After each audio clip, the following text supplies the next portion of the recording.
Kaleshwaram man-made అయితే man-made wonder అయితే ఎట్లా కూలింది? ఆ ప్రాజెక్టు కోసమే ఇరిగేషన్ డిపార్ట్మెంట్లోని సగం మంది పనిచేసిండ్రు. వాళ్ళపై చర్యలు తీసుకుంటే డిపార్ట్మెంట్నే మూసుకోవాల్సిన పరిస్థితి. సీఎం రేవంత్ జ్యుడిషియల్ కమిషన్ అడిగే ప్రశ్నలకు ఆఫీసర్ల దగ్గర ఆన్సర్లేవి. పొలిటికల్ ఎగ్జిక్యూటివ్ తప్పుడు నిర్ణయాలు క్షేత్రస్థాయిలోనే రిజెక్ట్ కావాలి. అట్లా కాకపోతేనే కాళేశ్వరం లాంటి తప్పులు జరుగుతున్నాయి. నెహ్రూ కట్టిన నాగార్జున సాగర్, శ్రీశైలం ఎన్ని వరదలు వచ్చినా బలంగా ఉన్నాయి. 1,00,000 కోట్లతో కట్టిన కాళేశ్వరం ప్రాజెక్టు కండ్ల ముందే కూలింది. 687 మంది కొత్త ఏఈలకు అపాయింట్మెంట్ లెటర్ల అందజేత. సో లిప్ సర్వీసే, ఇది ఓన్లీ లిప్ సర్వీస్. ఇప్పుడు ఇది మనకున్న డౌట్ ఏమొస్తుంది అంటే, నిజంగా మనం అనుకున్నట్టు ఏంటంటే కాళేశ్వరం కనుక ఇట్లాంటి పరిస్థితులు ఉంటే జ్యుడిషియల్ ఎందుకు వేస్తాం? సిబిఐకి అప్పయ్యాం, ఏసీబీకి. సిబిఐ కూడా వద్దు, మీ దగ్గరనే పెట్టుకో. ఏసీపీకి. ఇప్పుడు అందరికి ఉన్న డౌట్ ఏంటంటే, మళ్ళీ కూడా రేవంత్ కేసీఆర్ని కొట్టినట్టు చేసి నేను కొట్టినట్టు చేస్తా, నువ్వు ఏడ్చినట్టు చేయి అని చెప్పేసి చెప్పుకోవడము. వీళ్ళిద్దరి ఈయన ఇప్పుడు ఇంకొక జనరల్గా ఒక సామెత ఉంటుంది మన తెలంగాణలో, ఎవరు తింటాడు ఎరగాలనండి. కాకపోతే తింటున్నాడు ఒకడు, ఎడుతున్నాడు ఒకడు. అది న్యాచురల్ ప్రాసెస్ కాదు, కరెక్టా కదా? మనం బయలాజికల్ డిప్రెషన్లో కూర్చోం, అర్థం కాక ఇది ఏమవుతుంది తెలియదు. సో ఇది అంటే తెలంగాణ ప్రజలకి చాలా కన్ఫ్యూజన్ ఉంది. అసలు రేవంత్ను ఎన్నుకున్న తర్వాత ఆయన చేయాల్సింది ఏంది, ఆయన చేస్తున్నది ఏంది? సో ఏది అర్థం కావట్లేదు. ఇటు 6 గ్యారంటీలు అనేది చెప్పిండు, ప్రజా సంక్షేమం ఏమైంది, పరిపాలన ఏమైంది, చేయాల్సింది ఒకటి ఉంది. ఏదేదో మూసి ప్రక్షాళన అంటాడు, మూసి బ్యూటిఫికేషన్ అంటాడు, రోడ్లు చక్కగా లేవు. నీ తుగ్లక్ చాతలు చేసిన అదే రేవంత్ అన్న. నేను మీకు ఛాలెంజ్ చేస్తున్నా మా రేవంత్ అన్న గురించి. మా రేవంత్ అన్న ఎన్ని తుగ్లక్ చాతలు చేసిన. ఇప్పుడు మొన్న ఏమని అన్నాడు, నేను హైడ్రా తీసుకొస్తా కానీ ఎవడైతే ఇల్లులు గిట్ల కట్టుకున్నాడో దాన్ని టచ్ చేయ అని చెప్పిండు. నువ్వు చేస్తే అన్ని చేయలేకపోతే చేయకు. నువ్వు ఈ స్టేట్మెంట్ ఎందుకు ఇచ్చి నేను స్టేట్మెంట్ ఇచ్చిండు. ఇచ్చిన తర్వాత ఇప్పుడు మొన్న అమీన్పూర్లో ఏమైంది, మొన్న గృహప్రవేశం చేసుకున్నాను, ఇల్లు దగ్గర పోయి గడపర పెట్టినాం. ఇప్పుడు మళ్ళీ దుర్గం చెరువు దగ్గర ఉన్న వాళ్ళు అట్టర్ కన్ఫ్యూజన్ ఉన్నారు. వాళ్ళు టెన్షన్లలో ఉన్నారు. మళ్ళీ వేరే దగ్గర ఏదైతే చెరువులు ఉన్నాయి, ఇప్పుడు మూసీ నగర్ దగ్గర కట్టుకున్నారో వాళ్ళు కూడా అంతా టెన్షన్ ఉన్నారు. అయితే దీని మీద నేను కొంచెము డీటెయిల్గా దిగిన.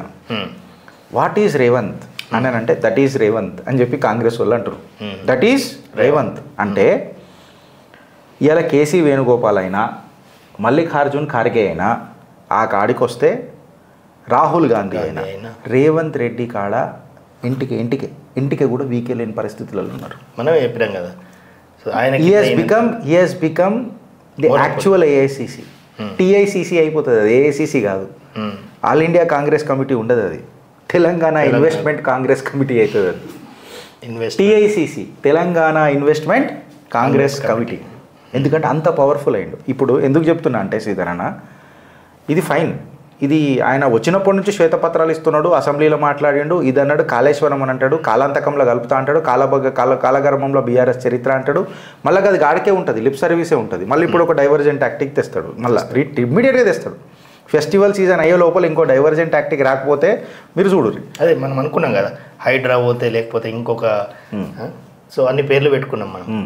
సో ప్రజల కన్ఫ్యూజన్ ఏంటంటే, అసలు చేయాల్సింది ఏంది, చేస్తున్నది ఏంది, అసలు నిజంగా కూడా ఈయన ఏదైతే శ్వేతపత్రాలు ఇచ్చిండో, గత ప్రభుత్వం మీద ఏదైతే కొట్లాడిండో, ఏదైతే చెప్పిండో, ఆయన ఏం చెప్పిండో మళ్ళీ అది రివర్స్ చేస్తున్నాడు.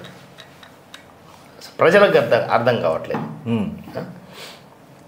ఇక ఏమర్థమవుతుంది అని ఆయననే అట్టర్ కన్ఫ్యూజన్. ఆయన్నే బతుకమ్మ చీరలు ఇస్తేనో లేకపోతే ఈ పండగలకు పబ్బాలకు, అరే వాళ్ళకి కావాల్సినటువంటి ఎంపవర్మెంట్ ఇవ్వమని చెప్పినాం.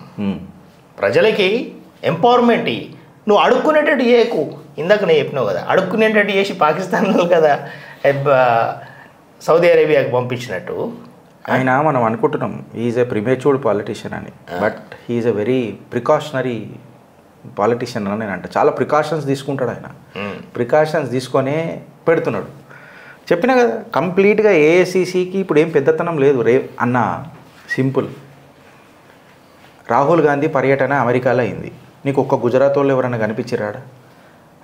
కర్ణాటక వాళ్ళు ఎవరైనా కనిపించిర్రా? మన తమిళనాడు ఏమైనా కనిపించిర్రా? తమిళనాడులో కూడా హిందువులు కనిపించిర్రా? కర్ణాటకలకైనా పోయినా పెద్ద మేజర్ హిందువులు కనిపించిర్రా? కనిపించారు. గుజరాత్లకైనా ఎవరైనా కనిపించిర్రా? పంజాబ్లోకైనా కూడా కేవలం ఖలిస్తానీ సపోర్టర్లు ఆలీలు తప్ప ఇంకెవరైనా కనిపించిర్రా? ముస్లిం క్రిస్టియన్ సముదాయం తప్ప ఇంకెవరైనా కనిపించిర్రా? కాకపోతే అమెరికాలో తెలంగాణకని రేవంత్ రెడ్డి ముఖం చూసి కొంతమంది పోయిర్రు. ఇవాళ ఆయన కేంద్ర బిందువు అయిండు. కొంతమంది తెలంగాణ తెలుగు రాష్ట్రాలకి పోయిర్రు అంటే రేవంత్ రెడ్డి ముఖం చూసిపోయారు. ఇప్పుడు మన కామెంటరీ బాక్స్లో కూడా జమ్మూ కాశ్మీర్ విషయంలో మాట్లాడింది ఆయన తప్పనేది కాంగ్రెస్ వాళ్ళు చెప్తారు. మరి జమ్మూ కాశ్మీర్ మనకు ఉండాలన్నా అది మేమే ఒప్పుకోము. ఎవరు ఏం మాట్లాడి నాకు తెలియదు. అది అంటే కామెంట్లల్లా కాంగ్రెస్ మనల్ని ఒకరు బాగా తిడతారు కదా, ఓకే, వాళ్ళే ఒప్పుకుంటున్నారు ఏది కాంగ్రెస్ జమ్మూ కాశ్మీర్ అయితే మనకే ఉండాలి. సో అది ఇంకొకటి నాకు ఒక డౌట్ ఏమొస్తుందంటే, అంటే మీరు ఇప్పుడు ఆ టాపిక్ ఇప్పుడు రాహుల్ గాంధీతో ఉండేటోళ్ళంతా భారత్ని తుక్కడే గ్యాంగ్ చేసేటోళ్ళే ఉంటారు. ఇంకా మళ్ళీ మనం ఎట్లా హౌ కెన్ వి ఎక్స్పెక్ట్? ఆయన సింపుల్ ఇప్పుడు మళ్ళా లోక్ అదాలత్లో పాపము రజత్ శర్మ దగ్గర పోతాడు. रेवंत रेड्डी जी, आपने लास्ट टाइम कहा था कि भारतीय जनता पार्टी को हटाना है और राहुल गांधी के नेतृत्व में देश को बचाना है, आपने कहा था. सडनली आपने ये ट्विस्ट कर दिया. मैं उससे पहले भी एक बात कहा था, मोदी जी को बड़े भाई कहा था, आप वो प्रस्ताव नहीं ला रहे हैं. मैं दावोस में भी कहा था और ये भी कहा था. और अब शायद ये भूल गए, मैं जागृति में काम किया, मैं उनका सैलरी लिया तो मैंने नमक खाया, तो नमक खाने के बाद मैं ऐसा कैसा कर सकता हूँ అని చెప్పి ఇట్లా ట్విస్ట్ చేసేస్తాడు ఆయన. ఇట్లా ట్విస్ట్ చేసేస్తాడు. అవక్కయ్యవాన్ మీరు నేను అవ్వాల్సి వస్తుంది. నాకు ఒక డౌట్ వస్తుంది, ప్రతి రాష్ట్రంలో ఇన్ని కాంగ్రెస్ పార్టీలు ఉన్నాయి కదా, ఏకంతే రేవంత్ అన్న కానీ మొగోడు రేవంతే, అదే మొగోడు రేవంతే. మజా కడతలే, నేను సీరియస్ చెప్తున్నా. సీరియస్ నేను డీకే శివకుమార్ అని అనుకున్నా, కానీ ఏఐసిసి ఆయనని పాపము పిండేసిందని ఇట్లా విసికేసింది. నిజంగా చెప్తే పిసికేసింది, మురిగిపోయింది పండది అట్లా. ఇప్పుడు మనోడే బనానా. మళ్ళీ ఇంకొకటి, ఇప్పుడు మనము డీప్ స్టేట్ గురించి మాట్లాడుతుంటాము, డిఫరెంట్ స్టేట్స్లలో కొంతమందిని ఇట్లా తయారు చేస్తారని చెప్తారు కదా. ఇప్పుడు మన రాహుల్ గాంధీ ఏ విధంగా అయితే ఈ కులగణన పేరుతో కావచ్చు, లేకపోతే డిఫరెంట్ రిలీజియస్ మ్యాటర్స్తోని దేశాన్ని విడగొట్టే ప్రయత్నం చేస్తున్నాడో, మన రాష్ట్రంలో కూడా కొంతమంది అట్లే తయారవుతున్నారు. మన రాష్ట్రంలో కూడా బీసీ కులాలు అని చెప్పేసి, బీసీ కులగణన అని చెప్పేసి, బీసీలే ఇక మిగతా ఈ వేరే కులాలు ఛానల్ పెట్టుకుని నడుపుతారు కదా. అదే అంటున్నా, ఎమ్మెల్సీ అయినాక కూడా ఛానల్ పెట్టుకుని. అదే అంటున్నా, డైరెక్ట్ చెప్తాం చింతపండు నవీన్, భయం ఏమన్నా నీకు భయపడతాం. ఈయన చిట్టా కూడా అందరి చిట్టాలు ఆయన తీసి బ్లాక్ మెయిల్ చేసి సంపాదించి అంటారు కదా, అంటే నాకు తెలియదు అంటారు కదా. సో ఆయన అట్లా చేయలే. ఆయన ఘోరమైన తపస్సు చేసిండు కుర్చీలో కూర్చొని ఘోరమైన తపస్సు చేస్తే కుబారుడు కటాక్షంతో రావణాసురుడి దగ్గర పుష్పక విమానం ఉండే, కోరికలు అది అడిగిండు, పుష్పక విమానం. మరి సుందరకాండ చదివితే చెప్తారు, సూర్య చంద్రులను ధిక్కరించున్నది అని. సో పుష్పక విమానం ఇవ్వకపోయినా నా కీర్తి ప్రఖ్యాతలు ఎట్లా ఖర్చాలంటే సూర్యుడికి చంద్రుడికి ధిక్కరించే విధంగా ఉండాలని అంటే కుబేరుడు పోయి 2 కాయిన్లు వేసిపోయింది ఇట్లా. ఆయన కరుణామయుడు, ఆయన తపస్వి. మనం వెనకటికి భగీరథ ప్రయత్నంలో గంగన్ తెచ్చుడు చూసినాం, కానీ ఈయన కుబేర ప్రయత్నం చేసి కాసులు తెచ్చుకున్నాడు. అంతే మన వాళ్ళు చింతపండు నవీన్ మన కామెంటేటర్స్ కామెంటరీ చెప్పింది కరెక్టే. కుబేరుడు కటాక్షమయ్యాన కటాక్షం కష్టపడ్డాడు అన్న, కష్టపడ్డాడు. బనియన్ చెడ్డీల మీద తిరిగి కష్టపడ్డాడు ఆయన. మీకు తెలియదు, కట్టె పట్టుకొని గాంధీ తాత తిరిగిండి, నాకు స్కూటీ కట్టె పట్టుకున్నాడు, స్కూటీ మీద తిరిగిండు, పుష్పక విమానం అడిగిండు, ఇప్పుడు 2 పుష్పక విమానాలు కొనుక్కున్నాడు. ఆయన మంచిగా కావాలా అన్నా, మేము సపోర్ట్ చేస్తాం, మీకు మంచిగా ఉండాలి, కాతే పీతే కాందానికే వచ్చిన వాళ్ళు గాలని చేర్చుకుంటారు. సో ఇట్లా విడదీస్తారు అని చెప్పేసి ఇప్పుడు కథనాలు నడుస్తున్నాయి. అండ్ రేపు ఏమవుతుంది అనేది క్లియర్గా పిక్చర్ అర్థమవుతుంది. ఎందుకంటే ఒకప్పుడు వేరే రాష్ట్రాల్లో మీరు ఆ టాపిక్ తీసి కాబట్టి చెప్తున్నా, మనోళ్ళు ఎడ్డోళ్ళారు మొత్తం.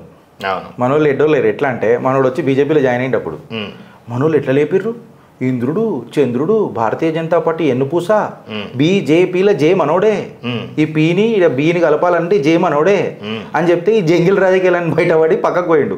నిజంగా చెప్తే కాంగ్రెస్ నాటిన కోవట్ ఆపరేషన్ ఉండొచ్చు. అంతర్గతంగా భారతీయ జనతా పార్టీ ఏముందని ఇప్పుడు ఆర్ కృష్ణయ్య గారి మీద జరుగుతున్నటువంటి ఏవైతే న్యూస్లు ఉన్నాయో చారణ మందం ఉపయోగం ఉండదు. అదే అంటున్నా, చారణ మందం. ఇప్పుడు నేను అదే అంటున్నా, ఇవన్నీ కూడా కోవట్ చర్యలు.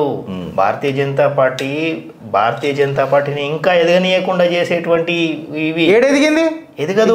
ఈ అడ్డమైన ఆరోపణలు చేయకూడదు. ఏడడిగింది భారతీయ జనతా పార్టీ. అదే అంటున్నా, అంటే ఎవరు ఏంది తెలియకుండా, అంటే మళ్ళీ అందరూ పార్టీలలో అందరూ కలిసే ఉంటాం, పార్టీలలో ఫ్రెండ్స్ అయినంత మాత్రాన, లేకపోతే వాళ్ళు వ్యక్తిత్వంగా ఒక భగ్న హృదయుడు ఒక మెసేజ్ పెట్టిండు, అన్న మనోళ్ళు చాలా మాట్లాడుతున్నారు, చాలా పని చేస్తున్నారు, కాకపోతే ఈ పేపర్లు మనలే, చిత్రగుప్తుకు చెప్పమని నేను మాట్లాడతా, వాళ్ళకి పేపర్లు లేవు. ఈ ఛానల్ అయితే బీజేపీ ఛానలే అంట కదా, నేను కాషాయ కార్యకర్తనే అంట కదా, మళ్ళీ నన్ను భారతీయ జనతా పార్టీ వేరు చేసుకునే కార్యకర్తను సస్పెండ్ చేసుకునే కార్యక్రమం ఉందా చెప్పానండి. నేను మాట్లాడతా బ్రదర్, మీరు నాకు పంపుర్రి ఏమేమి మాట్లాడారు. ఒక్కటి రేవంత్ రెడ్డికి అగెన్స్ట్గా ఉండదు స్టేట్మెంట్, ఒక్కటి కూడా రేవంత్ రెడ్డికి అగెన్స్ట్ స్టేట్మెంట్ ఉండదు పెద్ద పెద్ద నాయకులది, ఆ నలుగురిది. ఆ నలుగురు ఎన్నడూ మాట్లాడరు. మరి